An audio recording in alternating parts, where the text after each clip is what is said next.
I think, first of all, just thank you for the season that we had here from the 12th man. I think some things that stood out: 106,000 average home attendance. That's the largest in the history of Kyle Field. We were over 100,000 fans at every single game this season. That does not happen. The fact that place had over 100,000 people today for an 11 a.m. kick is another impressive feat. And so we talk about it all the time, but it can't ever go unspoken how important the 12th man is to us and how much their support means to this program. And so to everyone who was part of that this year, thank you. We capped off a home regular season 7-0 at home for the first time ever. And so proud of that. And that's something obviously that we want to continue. We have 11 wins in the regular season for the first time this century. And so, all things kind of pointed up. Talk about the game, I just told our guys in the locker room I was just kind of proud of how they handled it. I was proud of the professionalism. I was proud of how they went about their business. Obviously, we've got a lot of things going on right now, and for us to focus and handle it the way we did, and then for the level specifically on defense to not drop as we rolled through an awful lot of guys. We were able to get a lot of guys a lot of time out there. It was great to see some of our young players get out and get opportunities, a lot of firsts for those guys, and then at the end to be able to get a lot of seniors on the field and make sure that they finish their career with opportunities to play on Kyle. And so that's today, and obviously we know what's in front of us, and so we'll get back to work and get ready for next week and go try to win our spot in Atlanta for the SEC title. So from there, we'll open up the questions. Coach, we're going to go to the front left. Olin. Mike, your decision to take out Marcel early, how much was that is about not wanting to get hurt, how much about not wanting to embarrass your opponent and then get people in? Yeah, more than anything, it was about getting people in. I think we wanted today to be about getting some guys an opportunity. It's been a long time since Miles O'Neill has gotten game reps. We know there's a possibility that's going to happen. Just as you roll through the amount of guys that went out there from probably the start of the second quarter to the end of the third, there were a lot of guys that are the next man up that got a lot of quality reps today, and I just thought that was really, really important as we head into the later part of the season, that they were able to get out there and at least play football in high volume and high quantity to get that done. Coach, we'll go the second row to the left. Alex. I'm sure as much as you love playing at Kyle Field, I'm guessing you'd be okay if this was the last time you played here this season? Yeah, absolutely. And then just, did you get to talk with Ethan Fisher at all during or before the game, and just kind of how crazy is it to see him playing on a college team now? Yeah, no, it was cool. I went over to him before the game when he was warming up and just told him I was proud of him and to see him grow into what he's becoming as a college player. I'm glad he's healthy. I'm glad he's doing really well. And then he actually came up to me after the game and wished us well. And obviously Coach Fisher and his family did an awful lot for the Elkos and our family, and we're certainly not here without him and without his support. And so I appreciate it. It was really cool to see him and brought back some memories for sure. Front right, Travis. Yeah, just how well are you able to kind of assess the guys behind Marcel and what they did today, and who kind of stood out to you and those guys? Yeah, we'll have to go back and watch the film and really kind of see it. You got to make sure that you can identify where the issues were. I thought Miles was obviously much better in the second half than he was in the first. I thought he was a little bit sped up in the first and a little bit antsy, and so we kind of went to Brady for a little bit to just kind of settle him down, and then he went back out in the second half, and I thought operated and executed at a much better level and a much better rate. And obviously we've got a lot of confidence in Brady and his future and what he'll look like, and so it was good to get him out there and throw the ball around.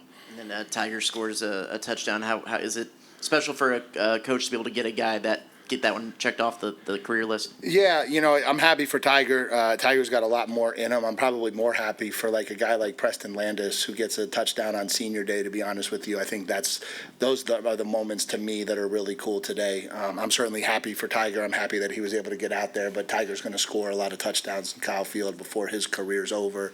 What means more to me is some of those guys that have those moments, to see some of those senior offensive linemen get in the end zone at the end and celebrate. Those things are really cool moments that I think I kind of take away more. Coach, we'll go to the left, third row, Matthew. You talked about the defense not falling back with the backups coming in. How big of a confidence boost is that for a lot of those underclassmen? Yeah, I think it's good. I think we talked to him I think there's been times in the past where maybe we haven't taken this game the right way, and we've had guys take the field almost like those reps didn't mean anything. And every time you get an opportunity to play, you get an opportunity to grow. And I was actually talking to Miles Davis at the end of the game, and he was just telling me how much more confident he felt, like just being able to go see it on the field. And, even though obviously there's more talented teams down the road that we're going to play, those are just still good opportunities for them to be in front of all of those people and have to operate and execute at a high level. And so whether it was him, whether it was Noah McHale, whether it was Jordan Lockhart to go out there, Bravion Rogers got some quality work. It's really good for those guys to get out there and experience it and grow from it. Coach will stay in the same row right next. For a guy who maybe didn't have the amount of opportunities this year he's had in past years, how cool is it for you to see Amari Daniels have a career day in his final regular season game here? Yeah, that was really important to me. It was really important to our staff to get him in the end zone. It was great to see him go over 100 yards. He means a lot to Texas A&M football. He means a lot to this staff. I know it hasn't been everything he had hoped it would be his senior year, but he continues to battle. He continues to work, and I'm sure at some point that name is going to pop up in a meaningful game because it always seems to. But it was important to get him in the end zone today. I think that was something we were really trying to do. We'll go over here to the right, front row, Carter. Mike, you guys had a lot of guys honored today, a lot of starters honored today. Just how hard do you think it'll be to replace some of these seniors that were on the field today? I don't know. I'm focused on Texas, the playoffs, trying to go win a championship. I'm sure we're going to have to figure that out at some point. I don't know if today's the day for that one, Carter. I'm sorry. Well, I guess maybe another question would be just what will you remember about this senior class? Yeah, that's a great question. Their legacy, their legacy that they were the group that, when this thing wasn't really attractive to be a part of, when it wasn't maybe the right time to be part of Texas A&M football, a lot of those guys decided. I was joking with Will Lee and Cassius Howell during the senior ceremony that they were the OGs, that they were two of the first kids to commit to our staff on defense, and they'll forever have shaped the culture at Texas A&M for this era of Texas A&M football. And so that's a legacy that no matter how this thing ends, they'll take with them. Now they've got much bigger aspirations about how they want to end this thing. But as you celebrate Senior Day and you celebrate the mark that they've left on this program, I think it's really, really magnified. We'll stay to the right, second row, Brian. Mike, for average fans, they can jump ahead, Austin, Atlanta, CFP, et cetera.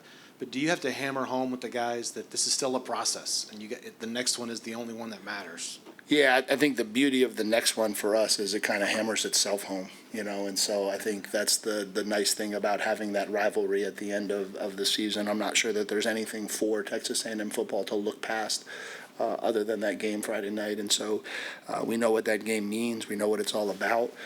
We know we didn't get it done last year. We know how important it is for us to go out there and play our best football Friday night. And along those lines, do you expect this week to be as much of a normal week as possible because it's not the first game and the first time and all that the build-up last year was? No, I mean, listen, I said this, last year too. I think this game is always going to be big. It's always going to mean something. I think when both teams are playing at a high level, it's going to magnify it. That's what I felt like last year was. And, in addition to it coming back, you also had two teams playing for a spot in Atlanta. This year you're going to have one team playing for a spot in the playoff, one team playing for a spot in Atlanta. I think when that's the case, this game is going to be magnified. I don't think there's any other way around it. And so that just adds a little bit to it. To the right, Christy. What does it mean for you personally, just to be in only your second year here and to have the Aggies possibly doing things they've never done before as far as getting to the SEC title game, getting to the playoffs, just so much stuff in front of y'all with just one more week in the regular season? Yeah, I think just a little bit of pride in what our guys have done to build this thing. I've said this a lot. A lot of coaches come in and they say a lot of things. That doesn't mean that people follow.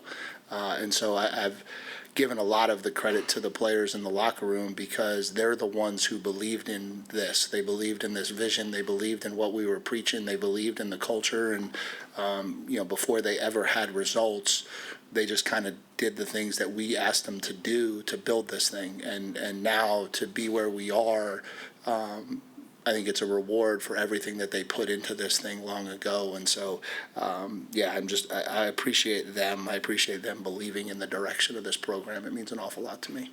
To the left, second row, Aaron. Hey, Coach. Obviously, stops on third down have been the defense's kind of bread and butter this year, but 0-15 today. Just what does that do for the confidence of the team going forward, like against Texas and whatever awaits you guys after that game? Yeah, I don't know how much you can carry this game forward, but obviously it was good to go out there and make plays on third down. I'm not sure that today was a traditional third down type of day. It's good to keep that going. Today is more about the fact that we had a lot of kids who haven't played a lot of football who went out there and held them to 0-15. I think that's a really cool thing. I think that means an awful lot about how important it is to those guys. I'm not sure that you can carry much of this forward, but it is really cool for those guys to go out there and know what our standard is and go out there and live up to it. All the way in the back, Tyler. Yeah, just Mike, with a little bit of a shorter week, is there much altering that you guys are going to have to do just prepping for a little bit shorter of a week? Yeah, I obviously we'll have to tweak some things. When you got one less day, you can't be on your normal rhythm and routine. And so, but the good news is it didn't sneak up on us. And so I think we've had this schedule laid out for quite some time. And I think we know how we want to attack it. But it will be a little bit different with one less day. Coach will stay in the back. Donna. Coach, you touched on it a little bit, but having had an emotional win last week, how pleased are you with the way that they've been able to, regroup and come out the way they did today, not having really any sort of hangover from last week? Yeah, it was good. You're always worried in this game about just how you're going to approach it, where the energy levels are going to be. I was proud of where that was. I was proud of how we handled it. I was proud that we were able to get out to the big lead quickly, and that's what you hope for. You hope that you can get out there, handle your business, do the things you want to do, stretch the lead, and then let some guys play. And that was the hope for today. Obviously you don't talk about that going into the week, but that's internally that's the hope that you have as a head coach, and it was good to see it come out that way and play out the way it did. All right, that's it. Thanks, Awesome. Coach. Thank you, guys.